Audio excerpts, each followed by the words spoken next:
Hello hi good morning welcome back to S S Gowda blogs. ಬೆಳಿಗ್ಗೆನೇ ಎದ್ದು ಋಷಿಕೇಶ ಮತ್ತು ಹರಿದ್ವಾರಕ್ಕೆ ಹೋಗೋಣ ಅಂತ ಹೇಳಿ ರೆಡಿಯಾಗಿ ಕೊನೆಗೂ ನಾವು ಋಷಿಕೇಶವನ್ನು ರೀಚ್ ಆಗಿದ್ದಾಯಿತು. ಅಲ್ಲಿನ ಲೊಕೇಶನ್ನಲ್ಲಿರುವಂತಹ ನೇಚರು ನಿಜವಾಗ್ಲೂ ಮೈಂಡ್ ಬ್ಲೋವಿಂಗ್ ಅಂತಲೇ ಹೇಳ್ಬೋದು.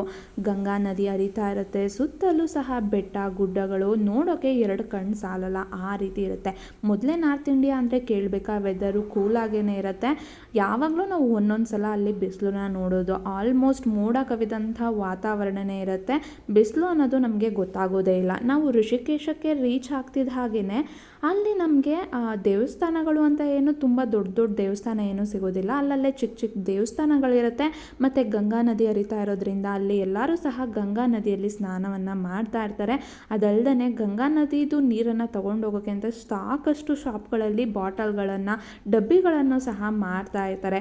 ಇನ್ನು ಗಂಗಾ ನದಿ ಎಷ್ಟು ಕ್ಲೀನಾಗಿದೆ ಅಂತ ಅಂದರೆ ಅಲ್ಲಿ ನಾವು ಹೋಗಿದಂತಹ ಜಾಗದಲ್ಲಿ ನಿಜವಾಗ್ಲೂ ನೀಟಾಗಿತ್ತು. ಬಟ್ ಎಲ್ಲರೂ ಸ್ನಾನ ಮಾಡ್ತಿರ್ತಾರೆ, ಅಫ್ಕೋರ್ಸ್ ಅದು ಗಲೀಜಾಗೇ ಆಗುತ್ತೆ.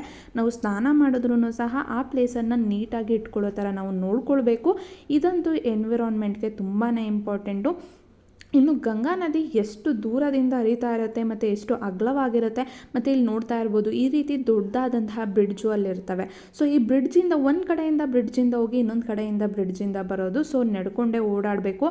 ಅಲ್ಲಿನ ವೆದರ್ನ ನೋಡ್ತಾ ಇದ್ದರೆ, ನೇಚರನ್ನು ನೋಡ್ತಾ ಇದ್ದರೆ ನಮಗೆ ಎಷ್ಟು ದೂರ ನಡೀತೀವಿ ಅನ್ನೋದೇ ಗೊತ್ತಾಗೋದಿಲ್ಲ. ಆ ಬ್ರಿಡ್ಜ್ ಮೇಲೆ ಹೋದಾಗ್ಲಂತೂ ವ್ಯೂಸ್ ತುಂಬ ಅಂದರೆ ತುಂಬ ಸಖತ್ತಾಗಿ ಕಾಣಿಸುತ್ತೆ. ಇನ್ನು ಕೆಲವೊಂದಷ್ಟು ಪ್ಲೇಸಲ್ಲಿ ಈ ರೀತಿಯಾದಂತಹ ಚಿಕ್ಕ ದೇವಸ್ಥಾನ ಥರ ಇರುತ್ತೆ. ಅಲ್ಲಿ ಶಿವ ಇದ್ದಾರೆ, ಮತ್ತು ಇಲ್ಲಿ ಆಂಜನೇಯ ಎದೆ ಬಗ್ದು ರಾಮ ಸೀತೆನ ಎದೆ ಒಳಗಡೆ ಇಟ್ಕೊಂಡಿರುವಂತಹ ಮೂರ್ತಿ ಅಂತೂ ತುಂಬಾ ನೋಡೋದಕ್ಕೆ ಕಣ್ಣು ತುಂಬ್ಕೊಳ್ಳೋಕ್ಕೆ ತುಂಬಾ ಚೆನ್ನಾಗಿದೆ.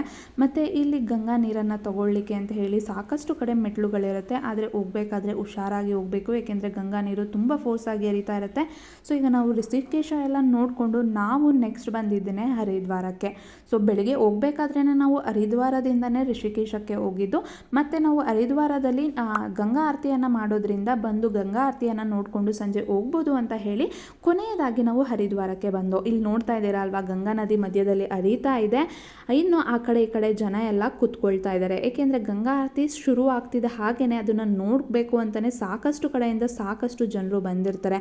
ಇನ್ನು ಯೂಶ್ವಲ್ ಆಗಿ ಗಂಗಾ ಆರತಿ ನೋಡೋದಕ್ಕೆ ಅಂತ ಹೇಳಿ ಎಲ್ಲರೂ ಮೆಟ್ಲುಗಳಲ್ಲೇ ಕೂತ್ಕೊಬಿಡ್ತಾರೆ.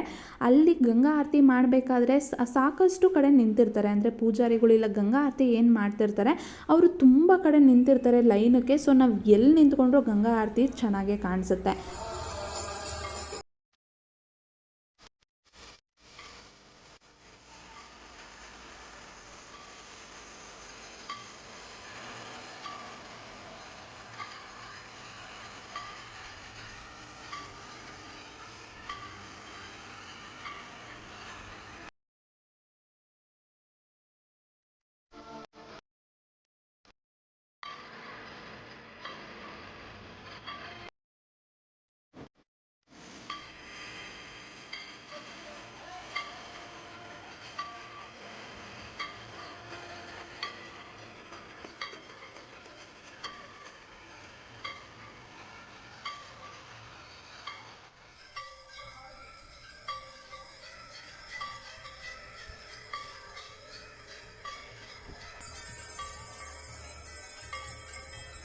ನಾವು ತುಂಬ ಹೊತ್ತು ಗಂಗಾ ಆರತಿನ ನೋಡಬೇಕು ಅಂತ ಹೇಳಿ ಕಾದು ಕೊನೆಗೆ ಗಂಗಾ ಆರತಿಯನ್ನು ನೋಡಿಕೊಂಡು ಬಂದು ಇನ್ನು ಸ್ನಾನ ಮಾಡೋದಕ್ಕೂ ಸಹ ಸಾಕಷ್ಟು ಕಡೆ ಜಾಗಗಳಿರುತ್ತೆ. ನೀರಿನ ಫೋರ್ಸ್ ಅಂತೂ ತುಂಬಾ ಹೆವಿಯಾಗಿರುತ್ತೆ. ಅದಕ್ಕೋಸ್ಕರ ಚೈನ್ ಹಾಕಿ ಬಿಟ್ಟಿರ್ತಾರೆ. ನಾವು ಅದ್ರ ಸಹಾಯದಿಂದ ಅಲ್ಲಿ ಸ್ನಾನ ಮಾಡಬೇಕು ಅಂದರೆ ಸ್ನಾನವನ್ನು ಮಾಡಬಹುದು. ಮತ್ತು ಅದಲ್ಲದೆ ಗಂಗಾ ನೀರನ್ನು ತೊಗೊಂಡು ಹೋಗ್ತೀವಿ ಅಂತ ಅಂದರೆ ಅಲ್ಲಿ ಬಾಟಲ್ಗಳಿರುತ್ತೆ, ಅದನ್ನು ತೊಗೊಂಡು ನಾವು ಗಂಗಾ ನೀರನ್ನು ಮನೆಗೆ ತೊಗೊಂಡು ಬರ್ಬೋದು. ಈವ್ನಿಂಗ್ ಆಗ್ತಾ ಇದ್ದ ಹಾಗೆಯೇ ತುಂಬ ಪೂಜೆಗಳು ನಡೀತಾ ಇರುತ್ತೆ. ಏನಾದರೂ ಪೂಜೆ ಮಾಡಿಸ್ಬೇಕು ಅಂತ ಅಂದರೆ ಆರಾಮಾಗಿ ಅಲ್ಲಿ ಹೋಗಿ ಯಾವ ರೀತಿ ಪೂಜೆನೂ ಸಹ ಬೇಕಾದರೆ ಮಾಡಿಸ್ಬೋದು. ಇದಿಷ್ಟು ನನ್ನ ಹರಿದ್ವಾರ ಮತ್ತು ಋಷಿಕೇಶದ ಟೂರ್ದು ಇದೊಂದು ಸಣ್ಣ ವ್ಲಾಗ್ ಆಗಿತ್ತು. ಐ ಹೋಪ್ ನಿಮಗೆ ಇಷ್ಟ ಆಗಿರುತ್ತೆ ಅಂತ ಹೇಳಿ ಲೈಕ್ ಮಾಡಿ, ಸಬ್ಸ್ಕ್ರೈಬ್ ಮಾಡಿ, ಹಾಗೆ ನನ್ನ ಚಾನಲನ್ನು ಸಪೋರ್ಟ್ ಮಾಡೋದನ್ನ ಮರೆಯಬೇಡಿ. Thank you.